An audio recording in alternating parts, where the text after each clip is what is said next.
Avec ce numéro 38, et là il ne reste plus qu'à porter nos yeux sur David, Séverino Ariza, Pascal Testambert, Sébastien Cameroun, ou même la bonne position du numéro 58, Roger Cochelet, le sommet est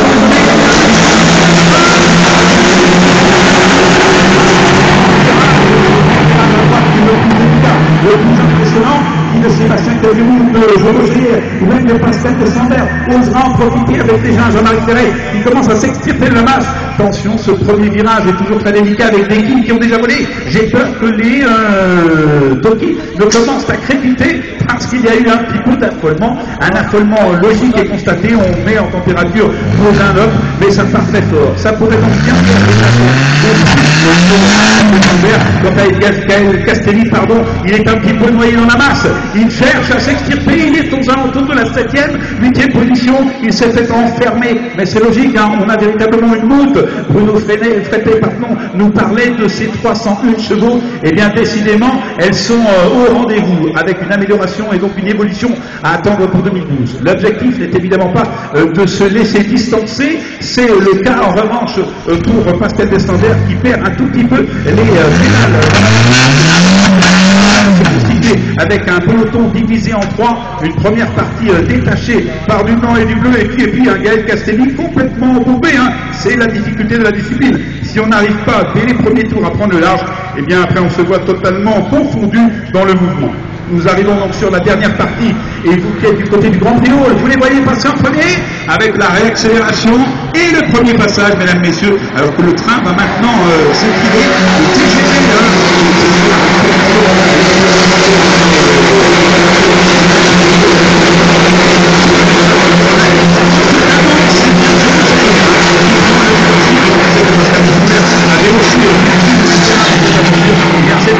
un jour hier, le voiture Cherbourg qui fait pour l'instant un excellent parcours. Sébastien Cameroun 3, ça c'est bon, et puis Gaël Castelli, littéralement derrière. Ce n'est pas bon non plus pour Jean-Marie Clairet. Organisé par Seat parce que la convivialité est aussi de mise, il vaut mieux laisser les autres en défaire. C'est à Jean-Marie Clairet de prendre l'initiative, c'est à Jean-Marie Clairet d'aller chercher cette victoire. Elle semble pour l'instant assez difficile à réaliser, d'autant plus que Gaël Castelli regarde sur sa gauche et sur sa droite pour éviter que sa voiture ne soit légèrement abîmée, ce qui n'est pas le cas. Il est en train de faire la meilleure des courses, même s'il ne monte pas sur le podium. Il sait que les points, c'est la régularité, et c'est ce qui fait son bonheur. Pour l'instant, le bonheur est partagé par les 4 premiers, qui eux cherchent au contraire à s'illustrer dans cette finale, à dire j'y étais, vous, amis spectatrices et amis spectateurs du circuit du Paul Ricard, vous allez pouvoir m'applaudir dans quelques tours désormais, 19 maintenant, 18 et demi. Alors, il ne faudrait pas quand même enterrer un peu trop vite Gaël Castelli, pardon, qui va chercher évidemment à rester dans le rythme. On sait que c'est aussi un pilote dont le réglage de sa voiture se fait plus en fin de programme. C'est-à-dire qu'il ne va pas user son capital d'équilibre de la voiture,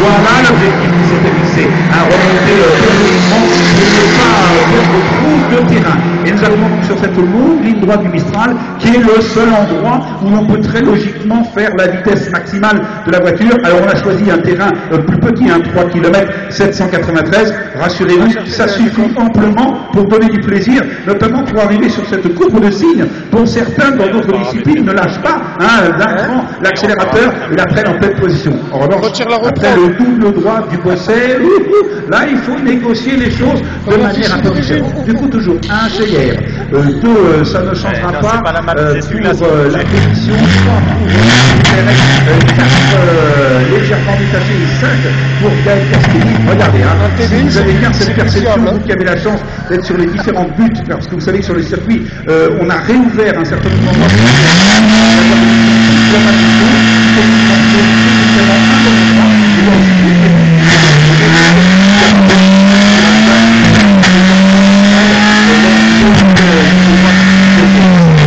le virage de Bandor, qui est l'un des seuls virages à la course qui reste au départ.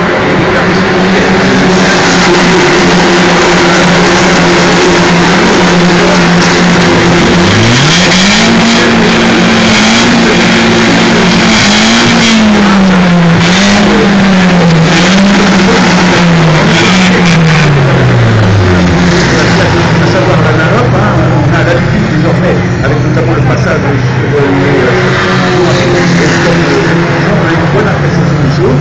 En revanche, il ne faut pas oublier que partir de l'autre côté des lignes de course, eh bien, risque de dégrader avec une abrasivité du sol qui est différente. Mais revenons sur la réalité et peut-être les améliorations sensibles, car voilà que Jean-Marie Clairet passe à l'offensive, mesdames, messieurs, et que Gaël Castelli le suit en fait. On a l'impression que c'est tout simplement sur les avancées de Jean-Marie Clairet. Ce serait d'ailleurs extrêmement astucieux. Un Chailleur, 2 Cherubis du coup, 2 Clairet, 3 Cherubis, 4 Tavirou, 5 Castelli, 6 David de Sébriand à Risa, 7 Stambert, 8 Lambert, 9 Avril.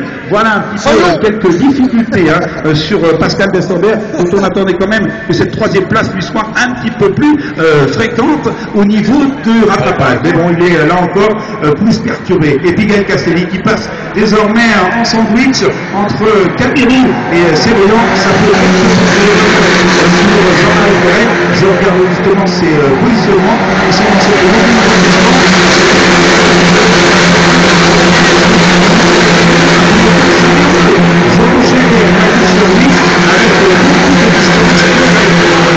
avec quelques retraits sur le peloton derrière avec pas moins de 6-7 voitures. La spécificité donc, de la course pour l'instant, alors que nous sommes au 4e tour des activités, c'est 58 environ, un trou de près